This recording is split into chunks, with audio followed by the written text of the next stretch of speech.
اس گھنے جنگل میں اکیلے رہنا، وہ بھی بوڑھی خاتون کا، یہ بات میرے لیے بہت ہی حیران کن تھی۔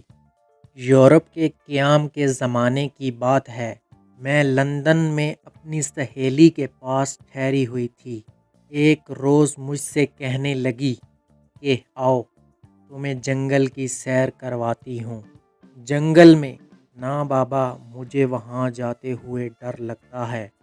ڈرنے کی بات تھوڑی ہے، میں تمہیں اپنی آنٹی سے ملواؤں گی۔ آنٹی؟ میں نے حیرت سے پوچھا۔ ہاں، وہ جنگل میں رہتی ہے۔ تو کیا وہ اکیلی جنگل میں رہتی ہے؟ کچھ لوگ اور بھی ہیں، مگر وہاں بہت کم گھر ہیں۔ اچھا۔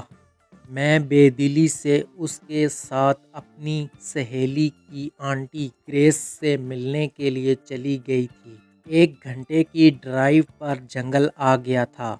ہم دونوں ایک چھوٹے سے گھر میں آنٹی گریس کو ڈھونڈنے لگی تھی۔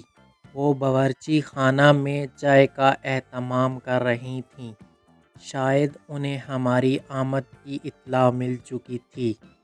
وہ خوشی خوشی باورچی خانہ سے نکل کر ہم دونوں سے ملیں۔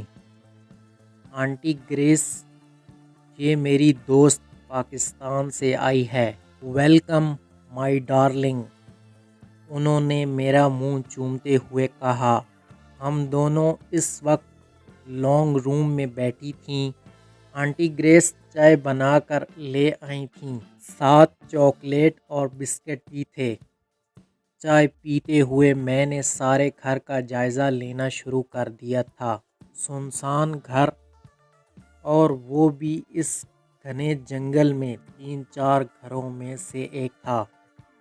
کچھ فاصلے پر 3-4 گھر اور بھی تھے۔ اکثر شکاری وہاں آ کر ٹھہرتے تھے۔ ان گھروں میں سوائے چوکیداروں کے اور کوئی نہیں رہتا تھا، مگر یہ بوڑھی خاتون اتنی بہادر تھی کہ وہ اکیلی اس گھر میں رہ رہی تھی۔ سارے گھر میں سناٹا چھایا ہوا تھا۔ مجھ سے رہا نہ گیا اور میں نے پوچھ ہی لیا تھا، آنٹی آپ اکیلی اس گھر میں رہتی ہیں، بچے نہیں ہیں کیا؟ بچے 2 ہیں۔ اچھا، تو کدھر ہیں؟ ان کی شادی ہو چکی ہے، اپنے اپنے گھروں میں مصروف ہیں، کبھی کبھار آ جاتے ہیں۔ میں اس وقت بہت خوف زدہ ہو رہی تھی تو ان سے پوچھ بیٹھی تھی، آنٹی آپ کو اکیلے گھر میں ڈر نہیں لگتا؟ میرا مطلب یہ ہے کہ شہر میں گھر ہوتا تو اکیلے رہنے سے کوئی قباحت نہیں تھی، مگر یوں اکیلے رہنا تو بہت ہی مشکل ہے۔ میں اکیلے تو نہیں رہتی ہوں، بہت سے لوگ میرے ساتھ رہتے ہیں۔ چائے پینے کے بعد وہ ہمیں برآمدے میں لے کے گئی تھیں، کمرے سے ایک سیٹی اٹھا لائی تھیں اور سیٹی کو بجانا شروع کر دیا تھا۔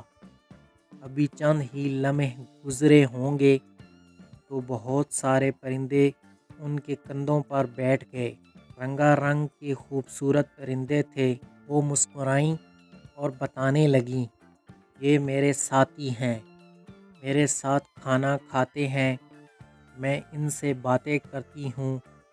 دیکھا ڈھیر سارے بچے ہیں، وہ ایک پرندے کے منہ کو چومتے ہوئے بتا رہی تھیں۔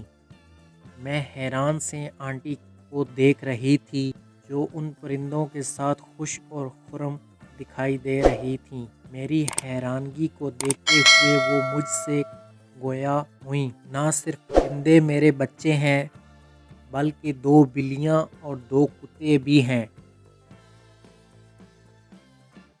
اس گھنے جنگل میں اکیلے؟ میری بات کا جواب دیتے ہوئے بتانے لگیں، پہلے تو ان کی لڑائیاں ہوتی تھیں، مگر میں نے ان کی تربیت کرنے میں بڑی محنت صرف کی ہے۔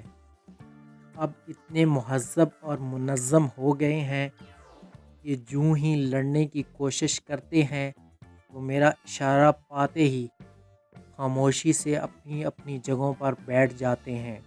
مجھے تو رہ رہ کہ خیال آ رہا تھا ایک انسان کی تربیت میں خاصا وقت درکار ہوتا ہے، مگر اس نے جانوروں اور پرندوں کی تربیت کی ہوئی تھی۔ اس بہادر خاتون نے اپنی تنہائی کا حل ڈھونڈ لیا تھا۔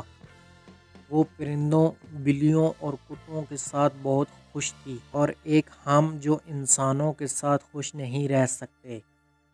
میں واپس آتے ہوئے سوچ رہی تھی کہ اس دنیا میں طرح طرح کے لوگ بستے ہیں۔ ایک خدا ہی ہے جو انسانوں کو جینے کا موقع دیتا ہے۔